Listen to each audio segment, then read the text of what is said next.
네, 여러분 안녕하십니까. 메일타임즈와 시민프레스가 제22대 총선을 앞두고 성남 중원에 예비후보 등록하신 윤창근 의장님을 함께하는 자리를 마련했습니다. 안녕하십니까, 의장님? 예, 반갑습니다. 이제 예비후보라고 하셔야 되겠는데. 예, 앞으로 네. 미래 후보가 될 사람이죠. 22대 총선에 드디어 국회에 입성을 해보시겠다는 그러한 포부를 가지고 네. 지금 예비후보를 등록하셨는데 네. 한간에는 이런 얘기가 있어요. 원래 지역구가 수정인데 왜 수정을 포기하고 중원을 오셨느냐? 이런 얘기가 있거든요. 예, 저도 그런 얘기 많이 듣습니다. 네.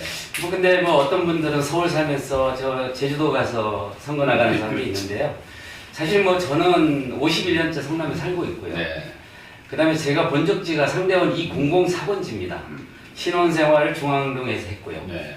그리고 지난번에 시장 출마했을 때 이미 수정구뿐만 아니라 중원구 분당구까지 다 활동을 했었기 때문에 이미 수정구다 중원구다 이런 얘기를 하는 것은 의미가 지역구나라는 관계가 없다. 예. 네. 그리고 또 상대원 지역은 좀 특수하잖아요. 노동자들이 많이 있고. 그렇습니다. 네. 제가 상대원 공단 광성고물홀에서 1985년에 제가 광성고물홀에서 해고당한 또 상대원 공단과도 인연이 있는 곳이죠. 네, 그렇죠. 그리고 또 성남시 의회 의원을 몇 번 하셨죠? 4번 하셨나요? 네, 4번 네. 16년 했습니다. 그렇죠. 16년 4번 하시면서 성남 지역의 재개발에 상당한 관심을 가지고 주도적으로 이끌어 오셨어요. 그래서 지금 상대원 2구역 같은 데도 경우에도 네. 결과가 좋게 나오고 있고 네. 중동도 그렇고 거기에 일조를 하셨다 이렇게 볼 수가 있는데 네. 상대원 이 지금 중원 지역이 가장 이 핫한 이슈가 재개발이라고 할 거예요. 네, 그래서 그런저런 여러 가지 부분에서 보면은 우리 윤창근 예비 후보께서 지역에 딱 알맞은 인물이다.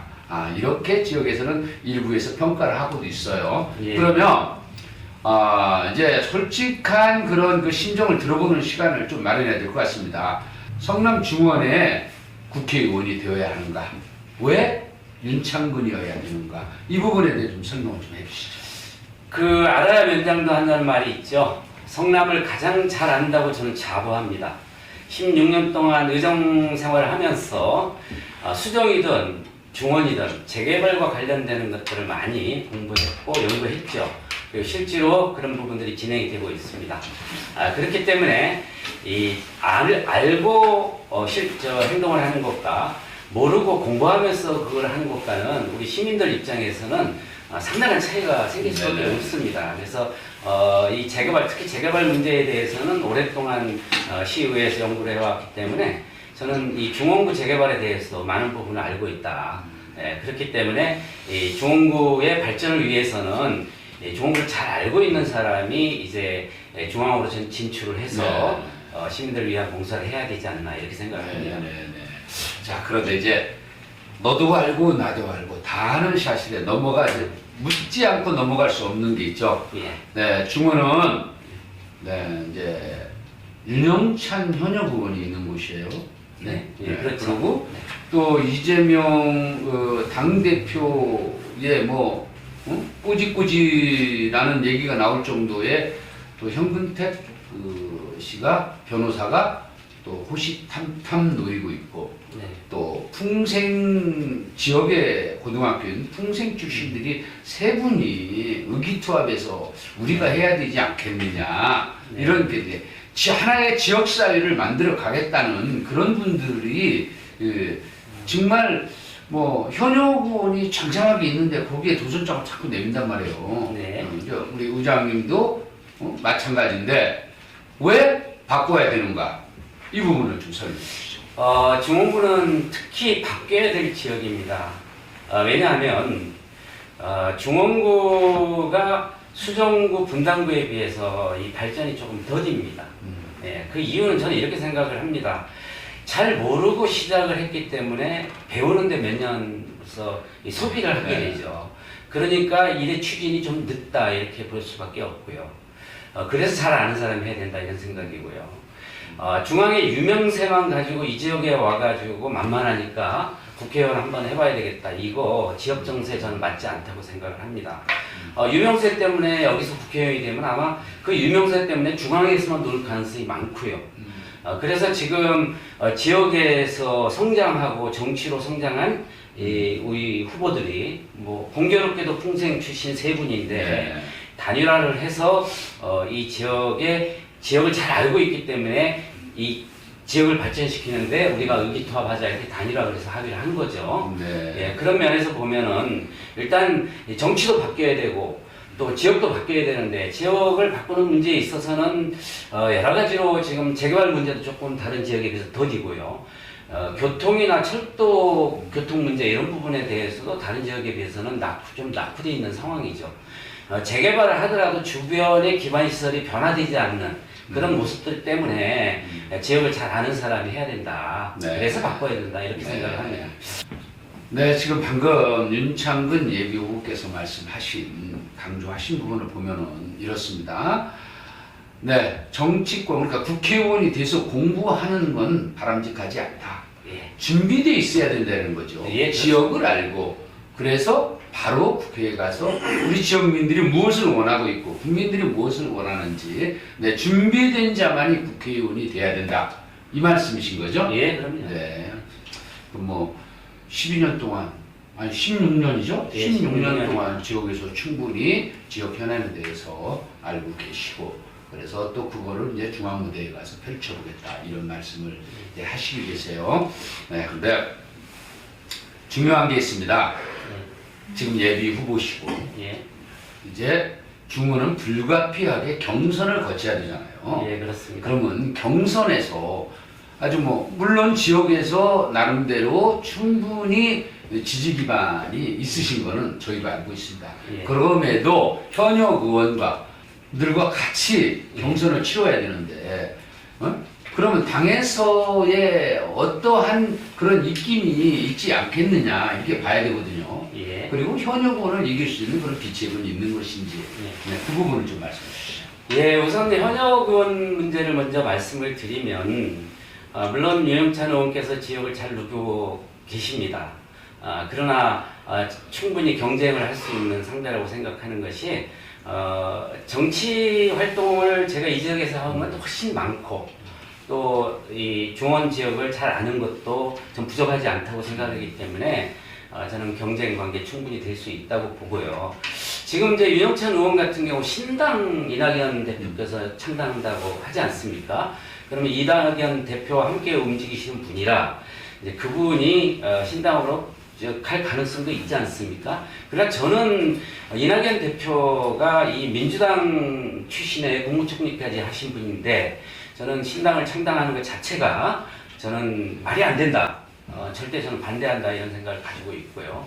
유영찬 의원 역시도 그 신당이 창단된다 하더라도 가지 말고 민주당 내에서 이렇게 경쟁을 당당하게 해서 누가 이기든 민주당의 대표주자로 갈 수 있는 그런 노력을 하는 것이 저는 옳다 이렇게 생각을 하고요. 지금 이제 한간에 중앙에서 그 윤영찬 의원이 먼 곳이기 때문에 이 국회의원을 꺾기 위해서 누군가 내려보냈다 이런 얘기가 있는데 그거는 네. 제가 알기로는 사실이 아닙니다. 그래요? 그분이 그 중앙에 우리 이재명 대표의 복심이다 이렇게 알려져 있는데 절대 그건 아니고 자가 발전해서 네. 본인이 그렇게 유명세를 가지고 할 뿐이지 그거는 인정할 수 없는 부분이고요. 그렇다 하더라도 그분이 제주도나 용인에서 활동하다가 갑자기 성남에 왔는데 갑자기 와서 국회의원 한다고 이 지역이 그렇게 만만하냐 저는 그것 역시도 저는 절대 인정할 수 없는 부분입니다. 그렇기 때문에 그들과의 경쟁에 있어서 저는 지역을 잘 알고 지역의 생활 정치를 중심으로 하는 이 내용을 가지고 네. 중앙에서 활동을 해서 지역 문제를 풀어가는 것 그런 사람이 국회의원이 되어야 이 지역의 발전을 담보해낼 수 있다. 저는 이렇게 자신 있게 말씀드릴 수 있습니다. 그런 것이 경선에서 이기는 길이지 유명세 혹은 뭐 또 다른 어떤 그런 현역 이런 걸로 평가받을 수 있는 일은 아니다 이렇게 생각을 합니다. 그러니까 누가 옳고 그름에 있어서는 당원들의 결정이 가장 중요할 것이고 또 SNS나 이런 그 여러 가지 공중파 이런 방법을 통해서 이제 뭐 지지자들의 결집을 시켜서 이제 그렇게 해서 후보가 되셨다. 네. 되셨다 하고 네 이제 신상진 시장이 사선한 지역이에요. 예, 예. 그래서 이제 한간에는 뭐 누구는 뭐 무슨 보좌관 출신, 비서관 출신을 내보냈다 이런 얘기도 있고, 그래서 뭐 이런 저런 얘기가 상당히 많아요. 그래서 중원 지역이 국힘이 만만한 그런 자리가 아니다. 예.